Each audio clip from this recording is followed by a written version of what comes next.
நான் அவர நடுவுல லவ் பண்ணி கல்யாணம் பண்ணிக்கிட்டேன். இப்ப நான் லவ் பண்ணி கல்யாணம் பண்ணலன்னு வச்சுக்கோங்களேன், அவருக்கு அவங்க வீட்ல 40 வயசுல தான் கல்யாணம் பண்ணியிருப்பாங்க. 2வது மேரேஜுக்கு வந்து அவங்க என்டர் ஆகுறதுங்கிறதே வந்து ஒரு சேலஞ்சிங்கான ஒரு விஷயமா இருக்கும். என்ன பத்தி என்ன நெனச்சுருவாங்களோ, இல்ல என்ன தப்பான பொண்ணுன்னு பேசிருவாங்களோ அப்படின்னு சொல்லிட்டு, கில்ட், ஷேமோட தான் வந்து ஒரு பொண் வந்து 2வது திருமணத்துல வந்து என்டர் ஆகுற மாதிரி இருக்கும். நான் ஒரே ஒரு சீன் மட்டும் சொல்றேன். அத கண்ண மூடிட்டு யோசனை பண்ணுங்க. கணவருக்கு மனைவி இறந்துடுறாங்க. அப்ப 2வது கல்யாணம் பண்ணிக்குவாரு அவரு. வீட்டுக்கு அழைச்சிட்டு போவாரு. அந்த பெண்ணுடைய புகைப்படத்த வச்சு, "இங்க பாரும்மா, இவங்க தான் உனக்கு அக்கா. கும்பிட்டுக்க. இனிமே இவங்க தான் உனக்கு தெய்வம்." அப்படின்னு சொல்லி அவங்க யூஸ் பண்ண எல்லாத்தையும் இவங்ககிட்ட குடுப்பாங்க. இவங்களும் அத மனசார ஏத்துக்கிட்டு, தினம் விளக்கேத்துவாங்க. இதே அப்படியே ஆப்போசிட்டா யோசனை பண்ணி பாருங்களேன். பிரைமி பாப்பட் வழங்கும் வா தமிழாவா. இன்னைக்கு வா தமிழாவா நிகழ்ச்சியில் நாம பேச போகிற தலைப்பு திருமணம் ஒரு முறைதான் என்பவர்கள், அதை எதிர்ப்பவர்கள்.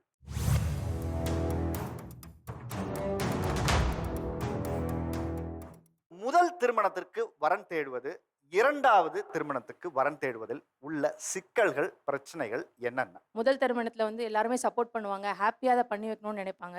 ஆனா 2வது திருமணம்னு வரும்போது, இவங்களுக்கு இது எதுக்கு? இது ஏன் இவங்க பண்ணணும்? அப்படின்னு நெறைய பின்னாடி பேசுவாங்க. அந்த பயத்தினாலேயே நெறைய பேர் அதுக்காக போகவே யோசிச்சுட்டே இருப்பாங்க. முதல் திருமணத்துக்கு பார்த்தீங்கன்னா, நமக்கு நெறைய சாய்ஸ் இருக்கும். 20 வயசுல ஒரு பையனுக்கு பொண்ணு பார்க்க ஆரம்பிச்சாங்கன்னா, அந்த பையனுக்கு 30 வயசுல தான் கல்யாணம் ஆகும். இது வேணாம், அது வேணாம், இது அது நல்லா இல்ல, இது நொல்ல, அது நொட்டன்னு 1000 பிரச்சனை இருக்கும். ஆனா 2வது திருமணத்துக்கு பார்த்தீங்கன்னா, சாய்ஸ் ரொம்ப கம்மி. அந்த 10க்குள்ள ஒண்ண சூஸ் பண்றது ரொம்ப ஈஸி. இப்ப நானே என் ஹஸ்பண்ட் அங்க உட்கார்ந்திருக்காரு சார். நான் அவர நடுவுல லவ் பண்ணி கல்யாணம் பண்ணிக்கிட்டேன். இப்ப நான் லவ் பண்ணி கல்யாணம் பண்ணலன்னு வச்சுக்கோங்களேன், அவருக்கு அவங்க வீட்ல 40 வயசுல தான் கல்யாணம் பண்ணியிருப்பாங்க. ஏன்னா, இவ்ளோ பவுன் போடணும் ஃபர்ஸ்ட் ஆப்ஷன் வந்துரும். அதுக்கப்புறம் பொண்ணு அழகா இருக்கணும், ஒல்லியா இருக்கணும், இந்த வேல பார்க்கணும், அது நெறைய ஆப்ஷன்ஸ் இருக்கும் நமக்கு. ஸோ அப்படியே மாறி, மாறி, மாறி தள்ளி போய்க்கிட்டே இருக்கும். இப்போ முதல் திருமணத்துக்கு நம்ம ஒரு தயாராகும்போது, நமக்கு ஒரு மாப்பிள்ளையோ பொண்ணோ பார்க்கும்போது, இவ்வளோ சம்பளம் வாங்கணும், இவ்வளோ படிச்சிருக்கணும், இந்த குடும்பம் இப்படிப்பட்டதா இருக்கணும், என் பொண்ணு அந்த ஊர்ல போய் வேலை பார்க்கணும், மாப்பிள்ளைகிட்ட இவ்வளோ எதிர்பார்ப்புகள் ஒண்ணு இருக்கும் இல்லையா? அதே 2வது திருமணம் வரும்போது என்ன மாறுது? உங்க எதிர்பார்ப்புகள்ல என்ன மாற்றம் வருது? முதல் திருமணத்துல நம்ம என்ன பார்க்குறோம்? ஒரு சம்பளம் 50,000 இருக்கும். ஆனா, அதுல ஒரு 40,000 வாங்குவோம். 10,000 தான் கம்மி. ஐய்யய்யோ! 50,000த்துக்கு கம்மி வேணவே வேணான்னுவாங்க. அதுக்கப்புறம் சொந்த வீடு இருக்கா? Job idea? என்னென்ன இருக்கும் தெரியுங்களா அதுல? நாத்தனார் கூட ஒரே பையனா இருக்கணும். அப்படி இருக்கும். ஆனா, செகண்ட் மேரேஜ்ல காசு நம்ம கிட்ட இருந்தா பார்த்துக்கலாம். அவங்க கிட்ட இருந்தா என்ன? நம்ம கிட்ட இருந்தா என்ன? அப்படி யோசிப்போம். கல்யாணம் நடந்தா போதும். ஆமா. நீங்க 2வது திருமணத்த பத்தி இவ்வளோ புரிதலோட நீங்க பேசுறீங்க. உங்க குடும்பத்துல அப்படி ஆமா நடந்திருக்கா? சார். எங்க தம்பி இறந்துட்டான். Love marriage.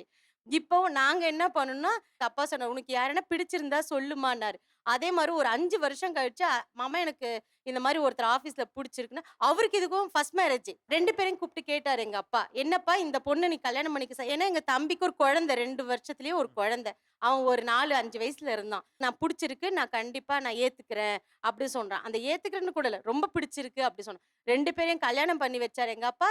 இப்ப எங்க எங்க இதுக்கு அடுத்த தெருவுல தான் இருக்காங்க. பட் உங்களுடைய மனசு எப்படி இருந்தது? தம்பி இடத்துல இன்னொருத்தர வச்சு மறு திருமணம் செஞ்சு இல்ல வைக்கும்போது சார். உங்களுடைய மனநிலை எப்படி அவள இருந்தது? நான் தங்கையா பார்க்குறேன் சார். நான் எப்படி யோசிப்பேன்னா, அந்த இடத்துல நம்ம ஒரு பொண்ணு சார். அவளுக்கே ஒரு 20 வயசு தான். 20, 21 வயசு.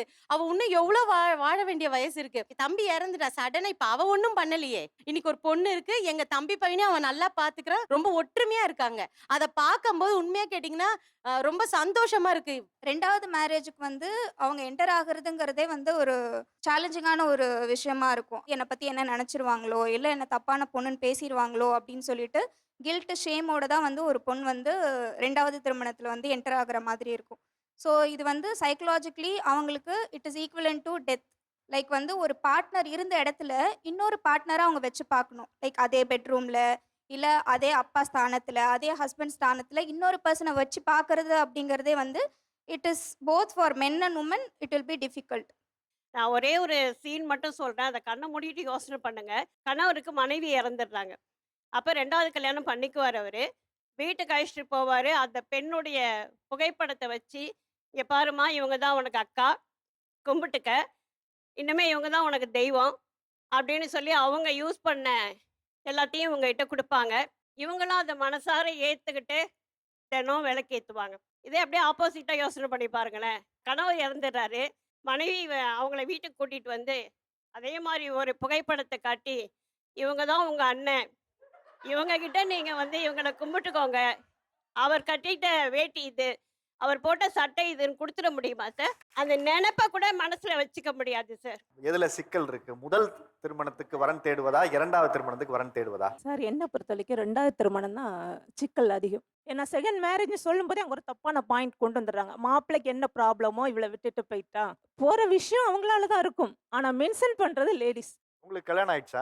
மேரேஜ் ஆயிடுச்சு. செகண்ட் மேரேஜ் தான் பண்ணியிருக்கிறேன் சார். அந்த டைம்ல என்ன மாதிரியான சிக்கல்களை எதிர்கொண்டீங்க? அம்மா சின்ன வயசுல இறந்துட்டாங்க. அப்பா இடையில தான் இறந்தாங்க. ஒரு அக்கா சிஸ்டர் மட்டும் எனக்கு உண்டு. நான் கோயம்புத்தூர் தென்னம்பாளையில மில்லில் ஒர்க் பண்ணேன். அங்கதான் ஒருத்தவங்க எனக்கு யாரும் இல்லைன்னு சொல்லிட்டு மேரேஜ் பண்ணி நல்லா பார்த்துக்கிறேன்னு கூட்டிட்டு வந்தாங்க. கொடுமை வந்து இந்த உலகத்துல எந்த ஒரு பெண்ணும் வந்திருக்க மாட்டா. அந்த மாதிரி ஒரு கொடுமையில நான் வெளியே வந்தேன் சார். எவ்வளவு வருஷம் இருந்தது அந்த முதல் திருமணம் காலகட்டம்? 5 இயர்ஸ் இருக்கு சார் அவங்க 5 கூட years. வளர்ந்து. 2 பிள்ளைங்க இருக்கிறாங்க. சின்னவனுக்கு 8 மாச குழந்தை. பாப்பா 2ஆம் கிளாஸ் தான் படிச்சா சார். அப்போ சூடு வைக்க ஆரம்பிப்பாங்க. நான் ஃபேன்ல தொங்கணும். தொங்கலைன்னா அடிப்பாருன்னு பயந்துக்கிட்டே தொங்குவேன். பக்கத்துல அந்த ஊர் ஓனர், அந்த என்னோட ஹவுஸ் ஓனரும் அந்த ஊர் தலைவர் பேர் மதன். அவங்களும் என்ன காப்பாத்திருக்கிறாங்க. ஏன் அப்படி? என்ன புரியல எனக்கு. ஏன்னா சார் தூக்கு எனக்கு போட வெளி சொல்லி உலகம் தெரியாது. மக்கள் என்ன சொன்னாங்க, ஃபர்ஸ்ட் மேரேஜ் மாப்பிள்ளை என்ன சொன்னாலும் கேட்டு தான் நடக்கணும். இவன் என்ன சொல்றானோ அவன் சானாலும் சாகணும்னு சொல்லி எங்க மாமியார் கூட எனக்கு சொல்லி வந்து வளர்த்தாங்க. அது ஒரு டைம் வீடு அடிச்சிட்டாங்க. பெட்ரோல் வாங்கிட்டு வந்து வீடெல்லாம் ஊத்தி கேஸை வச்சு பத்த வச்சுட்டாங்க. வீடு வெடிச்சிருச்சு. வெடிச்சு அவங்க போயிட்டாங்க. கிளம்பி ஊருக்கு போயிட்டாங்க. நடு ரோட்ல ஒரு வாரம் பிச்சை எடுத்திருக்கிறேன் சார். ஒரு ஆள் எனக்குன்னு வந்து நான் நிற்கிறேன் எடுக்கிறேன் அப்படின்னு சொல்லிட்டு ஒருத்தங்க வரல. என் கூட ஒருத்தங்க நின்று செருப்பு விற்று என்னை காப்பாற்றினாங்க சார். பக்கத்தில் ஒரு வீடு எடுத்து தந்தாங்க. அதை வச்சு பியூட்டிஷன் படித்தேன். இன்னைக்கு நல்லா இருக்கிறேன் சார். இதை விட பெரிய விஷயம்னா என் பொண்ணுகிட்ட தப்பாக நடக்க வந்துட்டாங்க சார். என் ஃபஸ்ட்டு ஹஸ்பண்ட் 2ஆம் கிளாஸ் தான் சார் படித்தேன். அப்போ நான் எப்படி சார் அவங்ககிட்ட ஃபஸ்ட்டு மேரேஜில் கூட இருக்க முடியுமா சார்? அந்த டார்ச்சர் எல்லாம் தாண்டி தாண்டி லாஸ்ட் இவங்க என்னோட லைஃப்பில் வந்து சும்மா புரட்டா இல்லை, என் கூட கூட இல்லை, எனக்கு சின்ன சப்போர்ட்டாக இருந்தாங்க. சப்போர்ட்டாக இருக்கும்போது என் பாப்பா சொன்னா சார், எனக்கு அப்பாவா இவங்க வேணுமா, இவங்கள ஏற்றுக்குவோம் அப்படின்னு சொல்லிட்டு ஏற்றுக்கிட்டேன் சார். அவருக்கு இது முதல் திருமணமா அவருக்கு? ஆமாம் சார், முதல் திருமணம் சார். இவங்க சொன்ன மாதிரி இப்போ ஃபஸ்ட்டு திருமணத்தில் நான் இருந்தேன்னா என்னோட பொண்ணு என்னாலும் என்னவா சார், பெத்த பொண்ணுகிட்ட வர்றாங்க, அவங்க கிட்ட நான் வாழணும்னு நினைக்கிறீங்களா சார்? இப்போ உங்களுக்கான கேள்வி என்ன அப்படின்னா, இரண்டாவது திருமணத்தை ஏன் எதிர்க்கிறீங்க, ஏன் வேணாம்னு நினைக்கிறீங்க? சொல்லுங்க. செகண்ட் லைஃப்க்கு போகும்போது ஃபர்ஸ்ட் லைஃபே சொல்லி சொல்லி குத்தி குத்தி காட்டுவாங்க சார். அதுக்கு ஏன் சார் நான் செகண்ட் லைஃப்க்கே போகணும்? ஃபர்ஸ்ட் லைஃபே எவ்வளோ கஷ்டமானாலும் நான் ஃபர்ஸ்ட் லைஃப்லேயே இருந்துட்டு போகலாமே சார். ஒரு பொண்ணா வெளியில போயிட்டு நான் இன்னார் மனைவின்னு பெருமையா சொல்ற மாதிரி 2வது கல்யாணத்துல சொல்ல முடியறது இல்ல. முதல் கல்யாணத்துல சரியில்லையா, ஓகே, இன்னொருத்தவங்களை தேடி போயிடலாம். அந்த அட்ஜஸ்ட்மெண்ட் இல்ல. அந்த காலத்துல வந்து சஷ்டியத்து பூர்த்தின்னு கேள்விப்பட்டிருப்பீங்க. அப்படின்னா ஒண்ணும் கிடையாது. 60ஆம் கல்யாணம்னு சொல்லுவாங்க. நம்ம இன்னாரோட ஒரு கடந்த காலங்கள்ல ஒரு 25 வருஷம் 50 வருஷம் அப்படின்னு அந்த வாழ்க்கையை நடத்தி பேர பிள்ளைங்களோட அந்த சஷ்டியத்து பூர்த்தியை கொண்டாடுவாங்க. இப்பெல்லாம் அந்த மாதிரி எவ்வளவு பேர் 60ஆம் கல்யாணம் 70ஆம் கல்யாணம் பண்ணிக்கிறாங்கன்னு சொல்லுங்க பாப்போம். நிறைய பேர் பாக்குறாங்க. ஒர்க் பண்ற பிளேஸ்ல சுத்தி சூழல்ல எல்லாரும் சரியில்லையா டிவோர்ஸ் பண்ணிட்டு இன்னொரு கல்யாணம் பண்றாங்க. அதை பார்த்து மைண்ட் செட் என்ன ஆகுதுன்னா, ஓகே இது சரியில்லையா, நம்ம இன்னொன்னு தேர்ந்தெடுத்துக்கலாம் அப்படின்னு தேர்ந்தெடுத்து போக போக போக கலாச்சாரம் சீர்கெட்டு போயிருது. இன்னைக்கு இருக்கிற எந்த சொசைட்டியை பத்தி நீங்க பேசுறீங்க? இங்க டி நகர்ல இருந்து தாம்பரம் போச்சுன்னா சொசைட்டியே மாறிடுச்சு. சஷ்டப்த பூர்த்தினா வந்து 60 வயசு வந்து ஒரே வைஃபோட கிடையாது. எங்க வீட்டுல சஷ்டப்த பூர்த்தி, பீமரத சாந்தி, சதாபிஷேகம் எல்லாமே நடந்திருக்கு. அது வந்து ஃபர்ஸ்ட் ஒய்ஃப்காகன்னு கிடையாது. அது ஹஸ்பண்டுக்கு 60 இயர்ஸ் 70 இயர்ஸ் 80 இயர்ஸ் அந்த பர்த்டே செலிப்ரேட் பண்றதுக்கு தான். அதை தவிர அது வந்து வைஃப் கூட வந்து பண்றாங்க அப்படிங்கிறது கிடையாது.